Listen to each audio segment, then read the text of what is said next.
Bonjour à tous, je suis Anna, l'auteure du blog Apprendre les bonnes manières. Dans la vidéo du jour, il va être question de la formule bon appétit. Qu'en est-il de ce fameux bon appétit? Pouvons-nous souhaiter bon appétit à quelqu'un ou devons-nous nous abstenir? Alors voilà, effectivement, autrefois, pas seulement autrefois, peut-être de nos jours aussi, c'est comme ça qu'on différenciait les petites gens des gens de la haute. Les petites gens se souhaitent un bon appétit, qui est jugé assez trivial et animal par la calasse au-dessus, alors que dans les bonnes familles, disons-nous, hors de question de mentionner cette expression. Cela est dû pour des raisons historiques. En effet, il ne convient pas de parler du corps.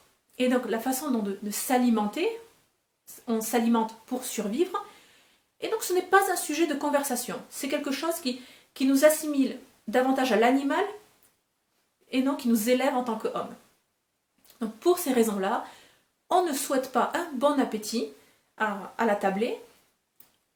Ça équivaut à une espèce de bonne digestion après le repas. Voilà, vous voyez, ça casse un peu cette expression. Voilà. Bonne digestion, bon appétit. Bon, on ne va pas faire référence à ses besoins primaires, à ses besoins de survie.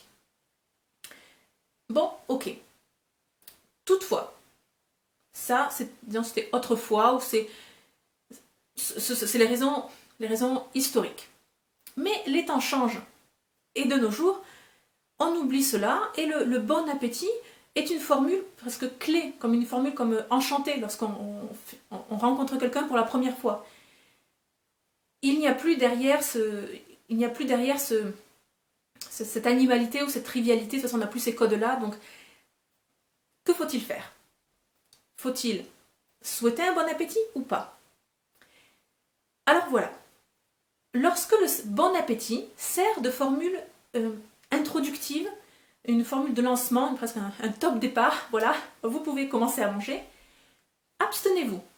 C'est-à-dire que la maîtresse de maison, ou lorsque vous êtes avec vos collègues et l'autorité qui lance d'habitude le top départ du repas, à ce moment-là, vous préférez notre formule, le enjoy, et encore le je vous en prie, ou alors, encore mieux, enjoy, je vous en prie, et en première position, le simple petit sourire. Voilà, petit sourire, et la personne qui a autorité commence tout simplement à manger, et c'est le signal de départ. Les autres vont comprendre et suivent de même. Donc, préférez cela.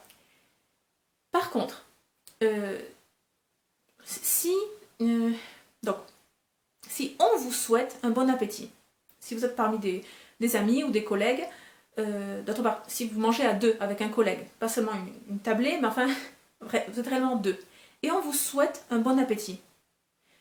Là, alors, certains manuels de savoir-vivre recommandent de ne pas répondre. Personnellement, je considère que si vous ne répondez pas, c'est davantage vous qui semblez impoli à ce moment-là. Parce que la personne en face de vous exprime un souhait sincère et cordial. Quelque chose, voilà.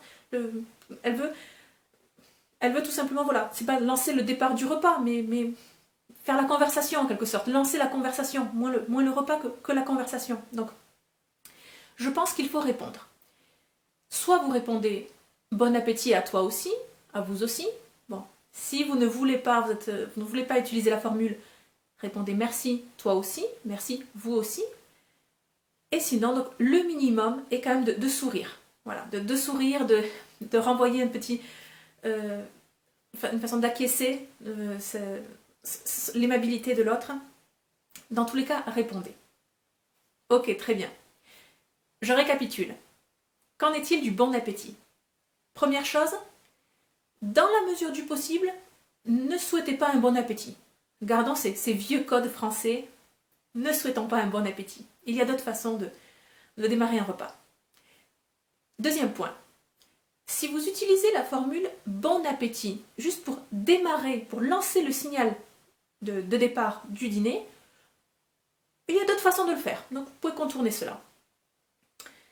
Et troisième chose, lorsqu'on vous souhaite un bon appétit, répondez. Voilà, réellement répondez. J'ai donné 3 façons de le faire.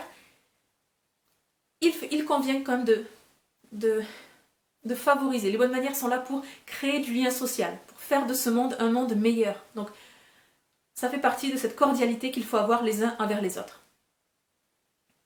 Très bien. J'espère que cette vidéo vous sera utile.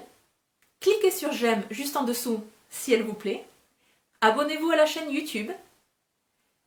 Téléchargez, pour aller plus loin, vous pouvez télécharger gratuitement le guide des mondanités, 7 leçons de savoir-vivre pour briller en société. On se retrouve sur le blog. Et d'ici là, n'oubliez pas, la bienséance fait la différence. Au revoir!